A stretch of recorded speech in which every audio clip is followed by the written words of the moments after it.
Olá, sejam muito bem-vindos de volta aqui para o nosso primeiro dia do Fórum Nacional de Liderança Farmacêutica, que nós unimos especialistas de todo o Brasil para discutir o futuro da profissão farmacêutica.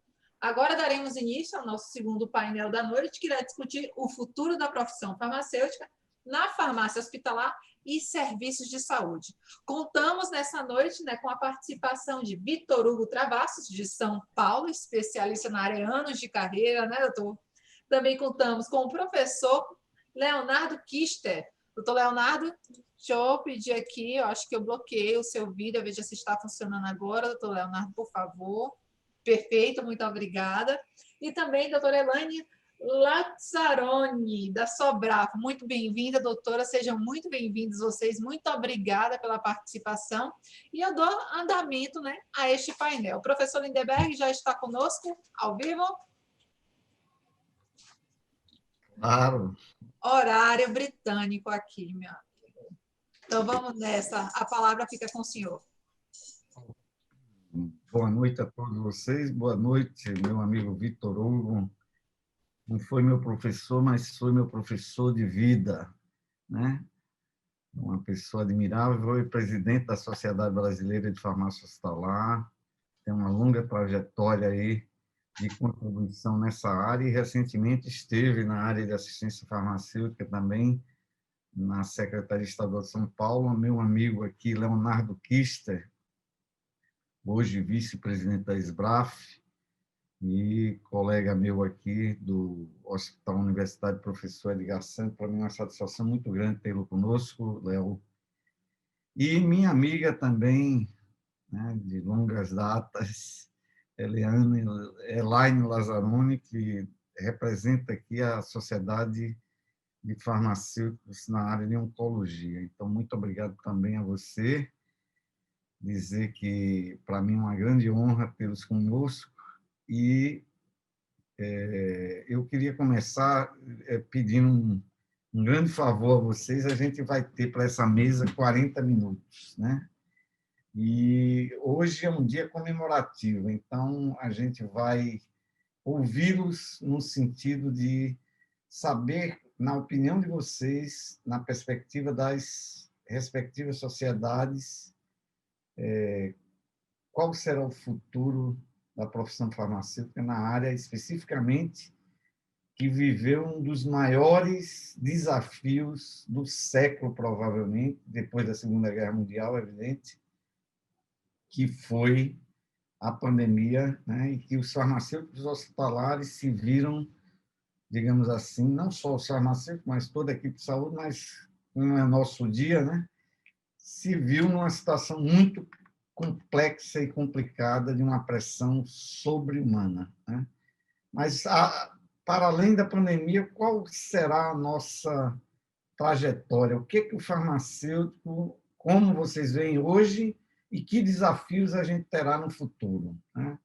Então, eu gostaria, como sempre, Vitor Hugo, começar pelas mulheres. Gostaria de passar a palavra para a Elaine Lazzaroni, para que ela possa falar, agradecer, em nome dela, a todos os farmacêuticos da área de oncologia e agradecer em nome de Leonardo aqui, Dr. Vitor Hugo Travassos, todos os farmacêuticos da área de farmácia hospitalar e cumprimentá-los a partir de vocês. Muito obrigado pela presença e eu tenho certeza que esse será o primeiro de muitos encontros de lideranças, porque vocês são líderes que eu admiro, né? E sem puxação de saco nenhuma, né? Sem nenhuma rasgação de seda, no melhor termo português, mas assim, acompanho o trabalho de vocês, né, há algum tempo e tenho uma verdadeira admiração pelos três. Então, muito obrigado aqui do privilégio de dividir essa mesa. Então, Elaine, começando por você. Obrigado, Lindenberg. Boa noite a todos. Obrigado pelo convite. Um prazer enorme estar com os amigos aqui na mesa. Vitor Hugo, um professor nosso, eterno de sempre, tantos movimentos já juntos, tantas experiências importantes, né? Vitor, um prazer estar aqui com você. Léo, um querido amigo, enfim, uma pessoa super bacana também, representando aqui a SBRAF conosco, e em nome do Fabrício Nobre, nosso presidente, de toda a diretoria da SOBRAF, agradeço aqui enormemente o convite. Muito bom estar aqui com vocês nessa data comemorativa. Pois é, a oncologia, enfim, ela tem avançado muito nesses anos todos, né? Independente da pandemia, tem sido aí uma locomotiva importante para uma série de inovações terapêuticas que a gente tem absorvido nos últimos anos, né? A maioria, pelo menos antes do Covid, a maioria dos medicamentos que estavam em pesquisa clínica eram para o tratamento do câncer. Eu não tenho nem dado atualizado, eu não sei nem se isso mudou, se isso permanece, mas fato que a ecologia vem como um driver assim, bastante importante, e isso, obviamente, traz para a gente uma série de desafios, né, para a atuação na área. Temos não só inovações terapêuticas, como também de automação, de estruturação de serviços, de organização, de formação profissional, de adequação a normas, a sistemas, enfim, uma série de coisas que a oncologia vem avançando nos últimos tempos. E para frente, então, a gente, depois dessa experiência, enfim, que a gente ainda está vivenciando, né, da pandemia, algumas coisas interessantes aconteceram, a gente pôde observar movimentos sincrônicos, tanto no serviço público quanto privado, por exemplo, com relação à manutenção de alguns serviços, como a quimioterapia a rádio, em compensação, a supressão de outros, como as cirurgias oncológicas, que foram fortemente afetadas pela pandemia, mas, ao mesmo tempo, sistemas que se comportam também diferenciados. Então, enquanto o privado conseguia se organizar com estoque de APIs antecipadamente, conseguia pagar antecipado, conseguia fazer dispensação de medicamento oral, fazer suíte de injetável para oral, que foram providências bastante importantes aí nesse processo pandêmico, o público não. Então, efetivamente, a gente teve diferenciações importantes para a atenção oncológica no país, que, obviamente, trouxeram desafios aí enormes para os colegas farmacêuticos. E para frente, Lindenberg, a gente está vislumbrando outros desafios, porque a ciência não para, a gente vai cada vez mais se aprofundando na genética do câncer, e a gente hoje trabalha com oncologia de precisão. Enfim, o nosso futuro a gente está tendendo para oncologia de precisão. Na verdade, a gente sai daquela ideia de tumores conforme tipo e conforme localização para tumores de modificação genética. Então, você tem um alvo genético similar para diversos tipos de tumores, que aí você tem uma perspectiva de terapia agnóstica desses pacientes, e isso traz terapias-alvos diferenciadas, e é painel genético, quem responde, quem não responde, quem tem mais reação, quem não tem. Enfim, então você traz uma série de expectativas terapêuticas que, enfim, vão esbarrar, aí, obviamente, nas nossas limitações de financiamento, né? Enfim, então, a discussão aí para frente acompanhar todas essas questões que estão vindo na terapia, muita coisa nova chegando, muitas mudanças na compreensão do câncer e principalmente do paciente com câncer. A ideia, por exemplo, do navegador, do acompanhamento, a ideia, inclusive, de usar automação, big data, tecnologia para fazer a jornada completa do paciente. Então, hoje você tem a expectativa de não só sinal de alerta para evento adverso, não só acompanhar se usou ou não usou um determinado medicamento, mas para toda a trajetória do paciente. Hoje, com 5G, com o que está vindo por aí, a gente vai conseguir conectar muitas informações. Então, o farmacêutico na oncologia hoje ele tem que estar com uma antena na ciência, na terapia, outra antena nas inovações tecnológicas que estão vindo, porque até porque o alto custo das terapias, e a gente sabe que é importante, vão exigir uma gestão mais apurada disso tudo. Então, assim, efetivamente, e como sociedade, a gente tem aí o desafio e a responsabilidade social de promover, facilitar esse processo de transformação. A gente está passando numa fase de mudança bastante importante, mudança geracional, então discutir gestão de pessoas hoje é fundamental. A gente passa por uma mudança terapêutica importante na oncologia. A gente está aí para um nível de absorção tecnológica que extrapola a ideia de uma automação de área limpa, por exemplo, que também é uma coisa importante, mas é muito mais do que isso hoje em dia.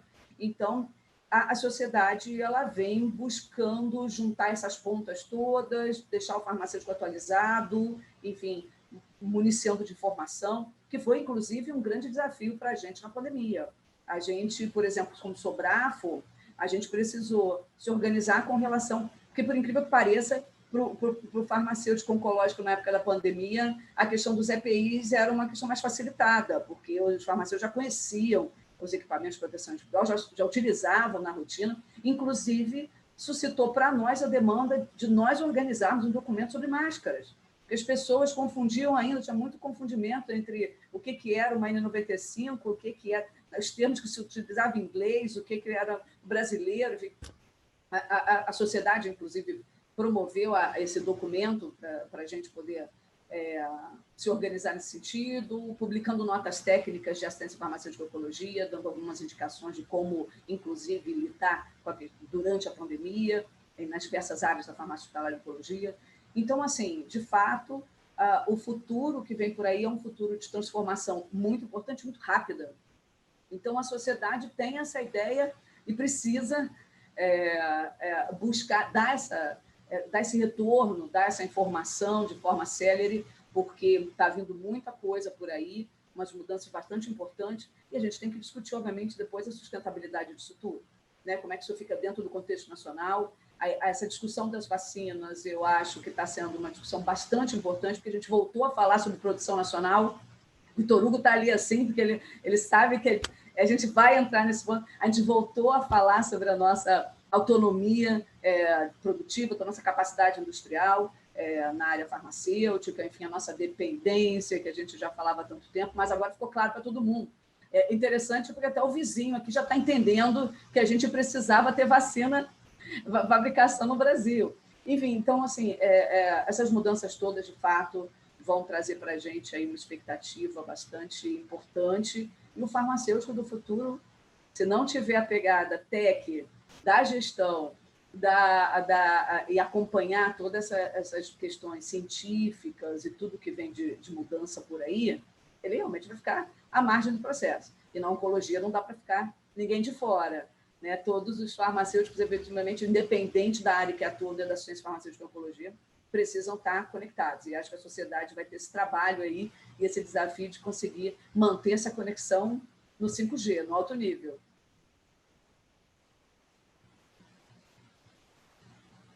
O jornalista fica me cortando aqui, aí eu fico com raiva.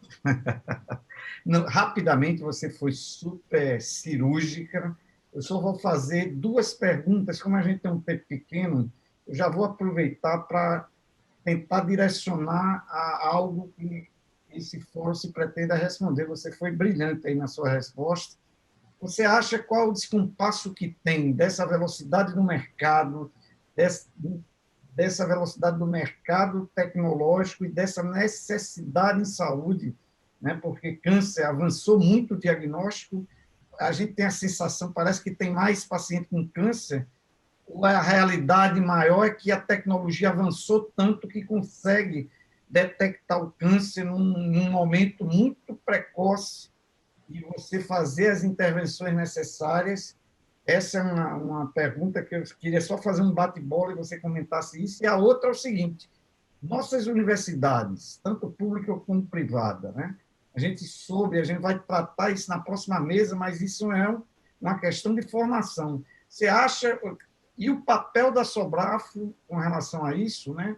E a Esbrafo também, como a gente deve, porque a mudança de currículo, a introdução, né, da grade curricular, toda a parte de ensino, ela tem que acompanhar esse passo, né, do mercado de trabalho, né, sobretudo do avanço tecnológico e da necessidade, porque a população está envelhecendo. Qual é o papel, na sua opinião, das sociedades científicas em, digamos assim, diminuir esse gap, sobretudo, de tempo? Né? Bom, começando de trás para frente, então, eu concordo plenamente com você. Infelizmente, essas modificações são muito rápidas, elas não conseguem ser absorvidas pela academia assim tão rapidamente. Então, de fato, as sociedades têm a responsabilidade social, profissional, de estar promovendo, de estar diminuindo essas iniquidades e atualizando e, de alguma forma, promovendo auxiliando nessa mudança mais rápida, porque é difícil realmente para que a academia consiga acompanhar o mercado e se adequar para a formação como o mercado precisa para agora, né? Enfim. Então, efetivamente, a sociedade tem essa responsabilidade e essa função, né, de avançar nesse sentido, as sociedades científicas. Com relação à primeira pergunta, sim, a gente tem aprimorado as tecnologias de diagnóstico, e olha que o nosso diagnóstico no Brasil para câncer ainda é uma das etapas que mais represam. Então, se você acha que está aumentando, imagina se a gente conseguisse diagnosticar todo mundo realmente, tá? Porque, efetivamente, o diagnóstico ainda é uma das etapas que mais represam o paciente oncológico dentro do sistema de saúde, menos no privado, mais no público.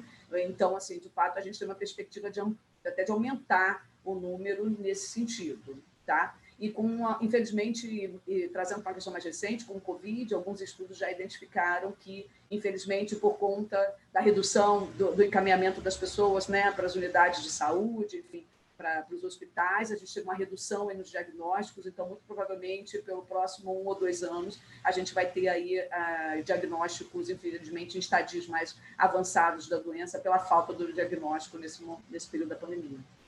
Muito obrigado. Eu fico assim, realmente é desafiador, né, essa área, e acho que o futuro, para quem quer essa área, é uma busca muito grande, né, porque não tem mercado. Então, concordo plenamente com você. Meu amigo Vitor Hugo, você acha que o caminho da farmácia hospitalar para o futuro é o cuidado farmacêutico, é a farmácia clínica, né? Já vou lhe começar com uma pergunta provocativa. E para você que nos assiste agora, doutor Vitor Hugo Travassos é um dos pioneiros na área de farmácia hospitalar, foi presidente da Sociedade Brasileira de Farmácia Hospitalar e está aqui como meu convidado de honra, né, para ele poder compartilhar, olhando o passado, né, e olhando para frente, o que você acha que vai vir e o que o farmacêutico deve fazer para estar preparado para esse futuro aí que a Elaine colocou, que a área de câncer é uma das áreas que vai ser um drive forte nos próximos anos. Olha, eu vou começar minha fala agradecendo, porque isso é uma festa, né? E hoje é dia de festa, hoje é 20 de janeiro, dia do farmacêutico. Eu venho de uma história pioneira de tudo isso e fico assim presenteado, Lindenberg, presenteado. E na minha mesa tem a Elaine. Sem nenhum outro questionamento, Leandro, com você, mas é que ela foi uma das minhas acompanhantes quando nós já nos preocupávamos lá nos anos 90, 2000. Não vou ser indiscreto, tá, Elaine? Nos acompanhar em estudos avançados nos Estados Unidos, na Europa, e é onde a gente via quanto nós precisávamos caminhar. E você, Lindenberg, é testemunho disso.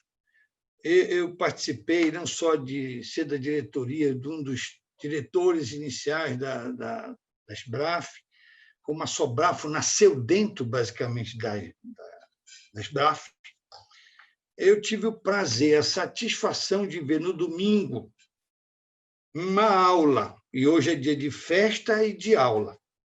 Eu tive o prazer de ver uma aula da nossa Agência Nacional Sanitária, Anvisa. Aula que quem se prendeu a ela viu o quanto os farmacêuticos e todos os outros, eu não estou só aqui privilegiando o farmacêutico, mas, com certeza, o peso pesado da Anvisa no seu corpo técnico são farmacêuticos, e eu diria para quem está nos ouvindo, aquilo foi um presente para esse seu fórum de futuro. O Brasil deu um show.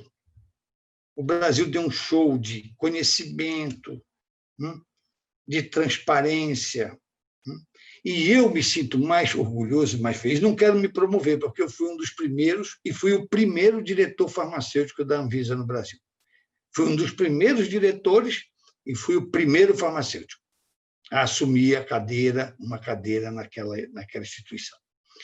Quando você me pergunta isso, eu fico numa situação assim muito à vontade, porque você testemunhou, Elaine testemunhou, a gente se preocupando, sendo mascate nesse Brasil, pregando a importância da farmácia hospitalar. E acho que nós perdemos muito tempo. Nós estamos há 20 anos que eu acho que nós não avançamos sequer na aplicação das ferramentas tecnológicas que estão aí.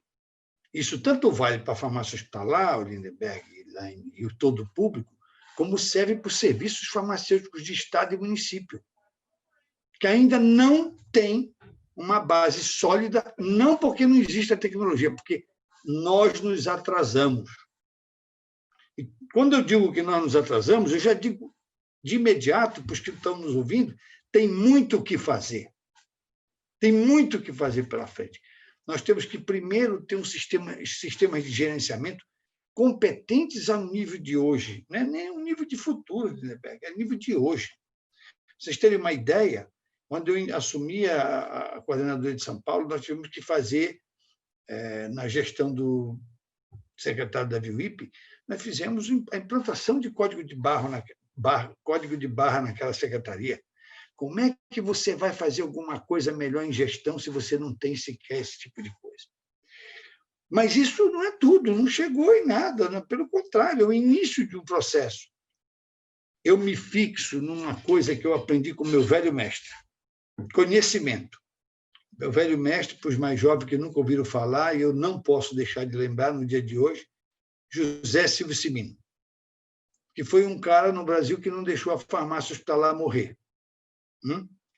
Deixou ela viva, mesmo com críticas, mas ele deixou ela viva. A gente está hoje discutindo isso aqui. Então, eu aprendi uma coisa, que é o conhecimento. Nós precisamos, antes de discutir sistemas ou não sistemas, nós precisamos que a academia entenda o momento moderno, nós precisamos que as sociedades ajudem e nós precisamos que os colegas entendam que precisam estudar muito, porque a farmácia é multifacetada, ela é muito ampla. Na área hospitalar que você me pergunta, não dá para você especializar demais. Ou seja, você tem que ser um farmacêutico que conheça, no mínimo, a farmacoterapia de uma maneira ampla, de uma maneira holística, vamos dizer assim. Por outro lado, eu acho que o grande desafio do futuro não é mais um robô, o grande desafio do futuro do farmacêutico é ele conseguir, ele se desafiar para prestar atenção farmacêutica ao seu público-alvo. É ele entender, de uma vez por todas, que de vez em quando a gente dá uma derrapada, esquece e se perde em outros caminhos, que o nosso grande problema é fazer o bom uso do medicamento. Fabricar, a gente já sabe fabricar bem, ou pelo menos a gente entende como fabricar bem, controlar, mas isso não basta em farmácia hospitalar, isso não basta em assistência farmacêutica. É preciso você garantir que esse medicamento chega bem até o final. E ele não só chega bem até o final, como nós temos que ser capazes de orientar o paciente. Não é aquela coisa do consultório farmacêutico que meia dúzia tem esse privilégio e o resto não. Nós não podemos ser o profissional de caixinha, ou por outro, nós não podemos continuar sendo profissional de caixinha. Nós temos que essa caixinha ter um endereço, ela tem uma razão de ser, e ela tem um propósito, e ela tem fundamentalmente um resultado a ser colhido. E isso nós precisamos avançar. Nós precisamos avançar no sentido de que a gente faça uma farmacovigilância mais aprofundada. Nos ambulatórios dos estados, na própria farmácia hospitalar, nos ambulatórios, a gente vê uma entrega de caixinha, uma mercadoria como outra qualquer. Isso é muito frágil, isso é muito ruim. O jovem farmacêutico ele tem que entender que ele precisa saber que caixinha foi aquela, para quem foi e o resultado disso. Medir esse resultado não tem nenhum lugar mais propício do que a farmácia. Não é laboratório que vai fazer a peritagem de um desvio de qualidade. Quem primeiro vê esse desvio de qualidade é o farmacêutico. Quem primeiro pode ver uma contraindicação ou uma reação adversa é o farmacêutico. Quem sabe dali para frente ele levar adiante para fazer um aprofundamento daquela avaliação. Então, eu diria, Lindenberg, sem medo de errar, que o desafio do futuro além da gente tirar esse atraso que está aí, ou seja, os serviços têm que estar, do ponto de vista tecnológico, absolutamente up-to-date, ou seja, você não pode mais ter farmácia que não tem controle de estoque, que os sistemas vamos dizer assim, de prescrição são manuais, que as previsões ou os planejamentos são manuais, isso não tem mais lugar. E você vê hoje um farmacêutico no Brasil, seja no hospital, seja no serviço farmacêutico, voltados a ser um gestor de estoque. Ele não pode ser mais, nós não podemos manter esse papel. Nós temos que ter, ou nós temos que avançar no futuro para um profissional que também faz gestão, mas com a ajuda de tecnologia, mas que, fundamentalmente, ele saiba quem ele está atendendo. Eu gostei muito da fala anterior do João Batista, da Anvisa, meu colega, posso falar assim, quando ele falou esse aspecto, que com as tecnologias modernas, assim como a Elaine está falando, mais essa situação vai ficar agravada. Como é que eu vou dar um produto que custa R$2.000, R$3.000, R$4.000 uma ampola para um paciente que eu não sei como, que resultado, o que aconteceu, e etc. Porque sabemos, nós farmacêuticos, sabemos que tudo pode ter se perdido nesse caminho. Até ali o produto era excelente. A partir dali ele passou a ser um inútil, né? Então, eu fecharia essa minha fala fazendo uma trilogia. Nós temos que estudar, pensar e exercer com ética. Nós precisamos, cada dia mais, infundir isso na cabeça de todos, futuros farmacêuticos, novos colegas, sociedades, que nós temos que estudar muito. Não dá para, no âmbito hospitalar, a gente continuar querendo dialogar com médicos especialistas quando você não tem, muitas vezes, o conhecimento básico de terapia ou de farmacoterapia, né? Ou quando você não fez sequer na cadeira de farmácia, ou você já se especializou na cadeira de farmácia. Que as pessoas perguntam, mas vem cá, para que serve na farmácia hospitalar eu saber sobre um hemograma? Serve muito para você discutir na equipe técnica. Para que serve eu saber um exame microbiológico? Serve para você poder discutir com as equipes médicas, de enfermagem, etc. Ou então você está se limitando na partida, ou seja, quando você parte para a corrida, você já parte com as pernas amarradas. Você não tem argumentação, você não conhece mais profundamente, você não conhece fisiologia mais profundamente, você não conhece farmacologia mais profundamente. Então, eu diria que, para o futuro, a academia, nós, as sociedades, precisamos estudar mais, pensar mais e exercer mais, até porque, do ponto de vista econômico, nós somos extremamente importantes. E as amostras estão aí, o momento que estamos vivendo está aí, e todos já falaram aqui tanto disso que eu vou me poupar. Mas nós somos responsáveis por um orçamento bilionário. Então, não pode estar esse orçamento bilionário numa discussão por um técnico que não conhece e não discute esses aspectos, né? Então, eu paro por aqui, eu acho que já esgotei meu tempo, mas eu paro por aqui dizendo que nós temos andado, nós temos caminhado, em alguns setores mais, outros menos. Eu acho que nós temos, na farmácia hospitalar, eu acabei de dar o exemplo da Anvisa, que deu um show de aula para o mundo. Mas nós precisamos, na farmácia hospitalar, sair das ilhas de eleição. Porque eu estou ainda acostumado a ver, e você, Lindenberg, é meu testemunho, que eu falo isso, quem sabe, há 30 anos. Era assim há 30 anos atrás. As ilhas de eleição. O hospital tal tem tudo, o hospital X não tem nada. Continua. Ou é diferente? Mudou ou não mudou? Tem hospital, farmácia hospitalar, hospital aí que não tem, o farmacêutico é um médio gestor de estoque. Nós temos que avançar nisso. Isso, para mim, já é o futuro. Muito bem. E eu vou fazer um bate-bola aqui, eu quero assim que você faça igual a Elaine, né?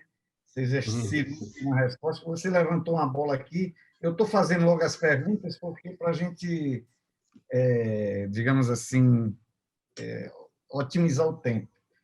Você não acha que, olhando para o futuro, né, que é o tema desse fórum, que, por exemplo, isso se deve a uma falta de formação. Boa parte, a gente vai entrar na próxima mesa, eu já estou puxando o gancho, boa parte desse gap que você falou aí, por exemplo, nos Estados Unidos e na Europa, foram, digamos assim, suplantados através de programas de residências, né?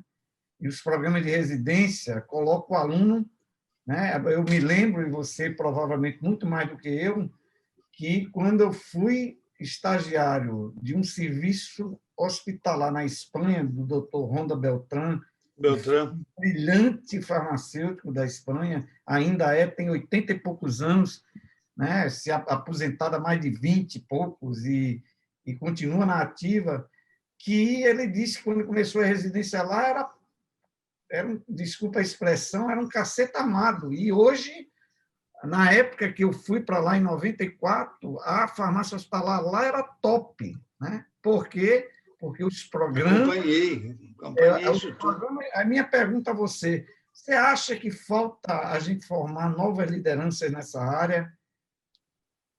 Você acha que o problema está da gente colocar força na formação prática dos farmacêuticos com o programa de residências? O que é que você acha, assim, rapidamente?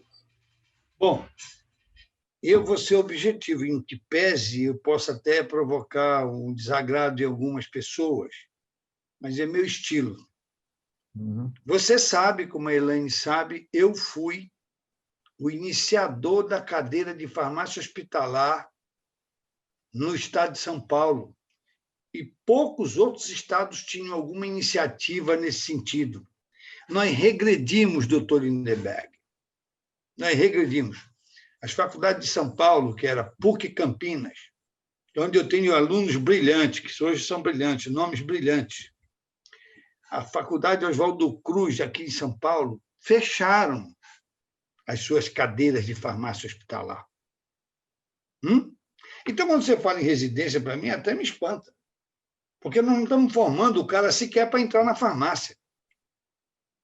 Residência seria um passo tão largo, que você precisaria fazer um curso prévio, sei lá. Veja, quando nós criamos essa ideia, e isso nós devemos graças a uma professora chamada Maria Puchet Campos, Maria Aparecida Puchet Campos, para ser mais preciso e mais correto. Nós criamos, e você tinha aqui no Brasil, por exemplo, Zildete Pereira, em Belo Horizonte, que fazia farmácia hospitalar na Universidade Federal de Minas Gerais. Tivemos a iniciativa brilhante do Rio Grande do Norte na área da farmácia clínica, com o professor Aleixo Prates. E você acompanhou isso, você conhece o que eu estou falando. O que aconteceu? O que a academia, então, evoluiu? Eu acho que ela involuiu. Ela deixou de prestar, ela deixou de informar, ela deixou de formar. E nós sabemos que a farmácia hospitalar é um lugar que, para o camarada entrar, ele já tem que saber qual é a porta de entrada e a porta de saída. Porque mal a gente compararia um peixe fora d'água. Eu costumava sempre, com meus alunos, fazer uma comparação. Se você pegar uma enfermeira recém-formada, jogar ela num posto de enfermagem, ela se vira. Se você pegar um farmacêutico brasileiro hoje, recém-formado, e jogar numa farmácia hospitalar, ele não sabe qual é a porta de entrada nem qual é a porta de saída. Então, eu diria que não é questão de culpabilizar, não. Eu diria que nós temos que reformular. Não, isso não vai andar nunca da maneira que está. A cada dia se forma menos, com menos conhecimentos gerais, porque esses conhecimentos gerais que eu me refiro, eles são elementares para o exercício da farmácia hospitalar. Quem não sabe fisiologia, quem não sabe farmacologia, quem não sabe microbiologia, não sabe hematologia, não sabe fazer farmácia hospitalar, desculpa. Quem não sabe procedimentos básicos de farmacotécnica, não sabe fazer farmácia, porque não sabe diferenciar um comprimido de uma draga, não sabe diferenciar uma cápsula gelatinosa de uma cápsula revestida. Então, esse cara não sabe fazer farmácia hospitalar, pô. Então, infelizmente, eu sou obrigado a dizer isso. Muito bem. Infelizmente, nesse dia de festa, eu dizer isso é uma tristeza, mas é uma verdade, para mim. Com o universo de profissionais que estão sendo lançados aí, sobretudo, né, de algumas escolas que não tem sequer campo de prática, eu concordo plenamente com você. Muito obrigado, Vitor Hugo. Para mim é uma honra tê-lo aqui conosco. Obrigado. Eu passo para o último painelista de hoje, o vice-presidente da Sociedade Brasileira de Farmácia Hospitalar, também nosso amigo aqui, Leonardo Kister. Leonardo, seu tempo é pouco, mas... Não tem nada, não.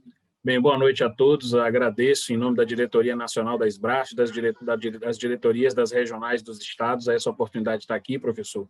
E, acima de tudo, de ter ouvido aquelas palavras do senhor no início, porque, tendo sido seu aluno, isso me engrandece muito, né? Dizer que o senhor se orgulha de mim, isso me deixa mais entusiasmado para tentar falar aqui e até um pouco mais preocupado, né? Principalmente depois das falas de Elaine e de Vitor Hugo. Então, espero não decepcioná-los e correr aqui com o tempo. Então, parabenizo também a todos os colegas pelo dia de hoje. E, assim, em termos de Sociedade Brasileira de Farmácia Hospitalar, eu não queria ser repetitivo em torno do termo Covid, mas acaba que isso nos impulsiona. E eu fiquei muito reflexivo quando o senhor nos convidou para fazer essa palestra em relação à farmácia do futuro, à farmácia hospitalar do futuro. A gente para pensar e, depois de toda essa reflexão que o professor Vitor Hugo nos fez aqui passar agora, me fez ter a certeza que realmente eu fui pelo caminho certo. E eu acho que o que o futuro está, e a mudança nos profissionais está diante dos desafios apresentados. E o quanto esses desafios nos transformam e nos geram oportunidades de melhorias, né? E eu acho que com a Covid a gente avançou muito, ou se a gente ficou parado é porque realmente não tinha o que ser feito. Mas, com toda a certeza, nós somos impulsionados, né, em vários aspectos e em várias áreas, a tentar melhorar os aspectos relativos à farmácia hospitalar. Nós tivemos grandes problemas com abastecimento, né, onde a gente precisou ter resposta rápida, ter estoque otimizado. Então, a gente, com certeza, hoje não vai enxergar isso da mesma forma. Então, esse desafio nos gera uma oportunidade para ser um farmacêutico hospitalar diferente no futuro. A gente precisou ter uma farmacovigilância mais ativa, né? O uso off-label foi uma coisa que explodiu, né? De diversos medicamentos que eram registrados para várias indicações e que durante a pandemia foram sendo utilizados para tratar COVID, a chuva de citocinas, e isso foi gerando um desafio enorme nos processos de farmacovigilância. Com relação à informação de medicamentos, nós também tivemos que ter avanços, né? E olhar para o futuro, porque a informação demasiada e a falsa informação, né, gerava, às vezes, as necessidades de tomada de decisão rápida, e isso necessitou, por exemplo, dos centros de informação sobre medicamentos, análises mais rigorosas dos processos, né, entendendo, inclusive, que esses processos são importantes, já que a informação gera uma decisão segura, né? Obviamente que eu não poderia deixar de citar aqui nesse processo o olhar fora da caixa. É isso que eu acho que vai fazer o farmacêutico do futuro. Eu acho que é isso que faz com que o professor Vitor Hugo ainda esteja indignado ao observar suas práticas, e eu acho que essa indignação não pode terminar, porque é isso, perante os desafios, que nos geram oportunidades de enxergar uma formação melhor, um futuro melhor para o farmacêutico. A gente não pode deixar de falar dos avanços que a gente vai ter em relação à telefarmácia, né? E aí, usando até um termo que está na moda, a disrupção, né? Disruptura, as coisas muito rápidas que estão acontecendo aí, como a Elaine vem falando, e a gente tem que acompanhar esses processos. Então, a proximidade, por exemplo, o trabalho remoto, as empresas vão precisar rever esses processos. Quantas pessoas foram extremamente mais produtivas trabalhando à distância, né? E o atendimento, né? A gente teve experiências, por exemplo, aí, independente da sociedade, lá no hospital onde eu trabalho, com a telefarmácia, o atendimento ambulatorial dos pacientes, o quanto isso aproximou, né? E assim a gente viu que não precisa, por conta da pandemia, a gente pode se aproximar do paciente. Eu não preciso fazer, como aqui na Bahia, um estado extremamente grande, que o paciente se desloque 600 quilômetros para ter uma consulta. Eu posso atendê-lo à distância, né? A gente sabe que hoje, graças a Deus, o acesso à tecnologia, né, a era da hiperconectividade, a gente está super conectado é fácil, né? As pessoas, a gente sabe que a gente ainda tem um país muito desigual, mas as pessoas têm lá seu celularzinho, tem seu smartphone, né? Onde a gente consegue conectar, fazer programas que não demandem muito de memória para esse tipo de atuação. E assim, para não perder muito, poupar o tempo aqui, tentando correr um pouquinho, o que eu acho, basicamente, é que o profissional farmacêutico do futuro é aquele, professor Lindenberg, que vai entender e moldar suas práticas de acordo com as necessidades dos pacientes que ele atende. Então, se eu me adapto a isso, isso já foi dito por Hepler em 1985, né? O que molda uma profissão são as necessidades da população. Então, o que a população hoje pede da gente enquanto sociedade? O que a população pede da gente enquanto profissional? O que é necessário para esse processo? Então, quem atender a essas necessidades e não enxergar apenas o copo meio vazio, mas enxergá-lo meio cheio, né, com certeza é esse que vai ser o profissional do futuro. Ele vai enxergar em todas essas questões, a Covid, a gente vai se contaminar, vai morrer todo mundo. Não. O profissional do futuro é aquele que enxerga nisso daí, nesses desafios, as oportunidades de melhorar os processos, de entender como é que eu posso dar respostas rápidas, de entender as necessidades dos pacientes e focar, acima de tudo, nesse processo. Desculpa aí a correria, mas tentando cumprir o tempo. Foi esse mais ou menos um resumo que eu consegui ter, né? A gente está, enquanto sociedade, finalizando a análise de um questionário nacional que nós soltamos no final do ano passado. A gente fez basicamente 2, um sobre desabastecimento, que gerou um documento aí para o CONAS, CONASEMES, Anvisa, Ministério, né, e que a gente tentou ajudar o abastecimento dessas drogas vasoativas e outros medicamentos que desabasteceram no mercado. E a gente agora está com outro questionário que a gente está analisando os dados, o que foi o pós-pandemia, né? O que os serviços sentiram de necessidade para a gente tentar moldar o nosso planejamento agora para 2021. Esse ano a gente tem congresso, agora com vacina a gente espera se aglomerar, que é o melhor, né? Então, eu agradeço aí mais uma vez a oportunidade e me coloco à disposição. Obrigado, professor Vitor Hugo, obrigado, Elaine, foi um prazer. Eu já peço a você para seus 30 segundos finais, para você se despedir e dar a sua mensagem final hoje no nosso dia de farmacêuticos. Nós estamos chegando no final, ainda temos mais de 350 pessoas conectadas, então é um público bastante expressivo. E queria aproveitar, agradecer a cada um de vocês. Hoje é o dia, como o Vitor Hugo bem colocou, né, de comemorar. Hoje é o nosso dia, e essa provocação é muito mais o primeiro passo para a gente começar a pensar, como o Leonardo colocou, fora da caixa, e trazer as lideranças, e é o que eu acredito, Vitor Hugo, que só as lideranças, não só elas, mas elas principalmente, têm um papel fundamental de dar a direção da mudança. E a gente precisa formar novas lideranças e resgatar as lideranças que têm experiência, no sentido de todos juntos podemos desenvolver a profissão nos próximos 5 anos e diminuir o gap que nossa amiga bem falou aí. Então, a palavra é sua. Bem, mais uma vez, agradeço em nome da Diretoria Nacional da SBRAF a oportunidade de estar aqui presente, né? Sempre é uma honra. Elaine, muito obrigado por estar aqui, professor Vitor Hugo, professor Lindenberg. É sempre um prazer para a gente estar aqui. Acessem a nossa página, sbraf.org.br. Temos lá uma área específica do Covid, com várias informações, né? Específicas, inclusive como o papel social da sociedade. A gente não restringiu o acesso dessas informações para o sócio.